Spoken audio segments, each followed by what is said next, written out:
सोचिए, गांव के बाहर खेतों के पास अचानक दिखे करीब 10 फीट लंबे अजगर, और फिर पता चले कि अकेला नहीं बल्कि जोड़े में है।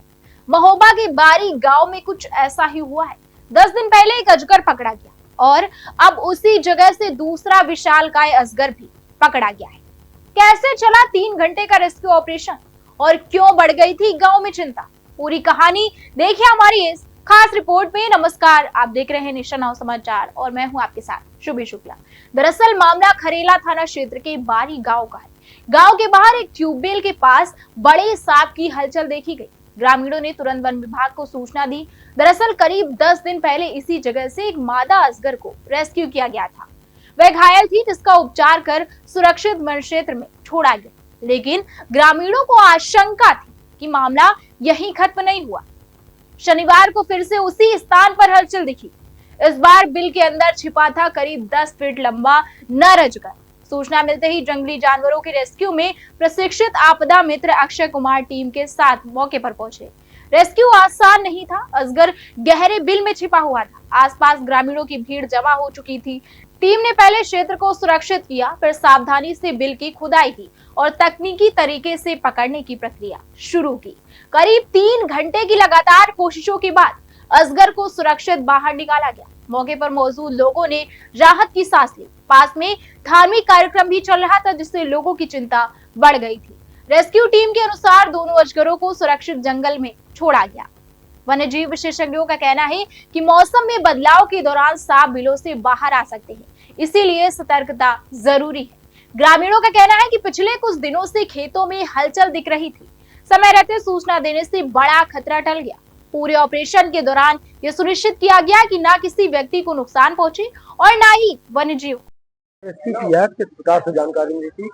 कहाँ ये बारी गांव में निकले थे, जो कि महोबा जिला के अंतर्गत आता है, और वहां से हमारे पास मुन्ना सिंह का फोन आया। बोले कि भैया हमारे यहाँ एक बहुत बड़ा सांप है, और लगभग मेरे पास 3 दिन लगातार कॉल आई वहाँ से। मैं वहाँ पर रेस्क्यू के लिए गया तो मैंने देखा कि समथिंग 8.5 फीट के या 9 फीट के रेंज में अजगर सांप था, जिसका रेस्क्यू हमने किया और काफी देर रेस्क्यू में लग गए, क्योंकि वो बिल के अंदर चला गया था। हालांकि मैंने उससे बोला भी कि यहाँ पर रेस्क्यू जरूरी नहीं है, क्योंकि गांव के बाहर था, लेकिन वहां पर भागवत हो रही थी कथा, और कथा के माध्यम से लोग बाग उसको बार बार देखने के लिए जा रहे थे, तो उसको डर भी था कि मुझे लग रहा था कोई इसको मान ना दे। तो उन्होंने बताया कि भागवत हो रही है, तो आप आइए और इसको रेस्क्यू कर लीजिए और इसको और कहीं छोड़ दीजिए। मैंने उसको जाकर वहां पर रेस्क्यू किया। रेस्क्यू करने के बाद उस पाइथन को मैंने सुरक्षित जगह जंगल में छोड़ दिया।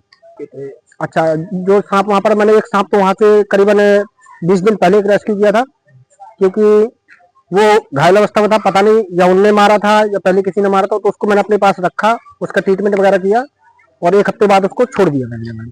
फिर करीबन 20 दिन बाद मेरे पास परसों के दिन कॉल आई थी, जिसका मैं रेस्क्यू करने के लिए गया और दूसरा सांप भी हमें मिल गया, तो उसको भी मैंने वहीं पर रिलीज कर दिया। जैसे निकलते हैं तो पहली बात तो ये कि आप सांपों को मारे ना, और सांपों से उचित दूरी बनाए रखें, क्योंकि सांपों से डरना भी जरूरी है, लेकिन इतना भी नहीं। देखते ही लोग बाग जाते हैं कि डंडा, कुल्हाड़ी या बर्छा कुछ भी लेके मारने लगते हैं, तो ऐसा नहीं करना चाहिए।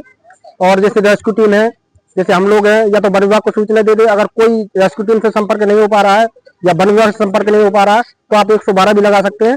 तो पुलिस प्रशासन खुद कहीं ना कहीं से आपको बिल्कुल करेगा और सूचना मिलेगी, तो रेस्क्यू के लिए कोई ना कोई जरूर आएगा। महोबा की यह घटना सिर्फ एक रेस्क्यू नहीं बल्कि सतर्कता और संयम की मिसाल भी है। बने रहिए हमारे साथ और देखते रहिए नेशन नाउ समाचार।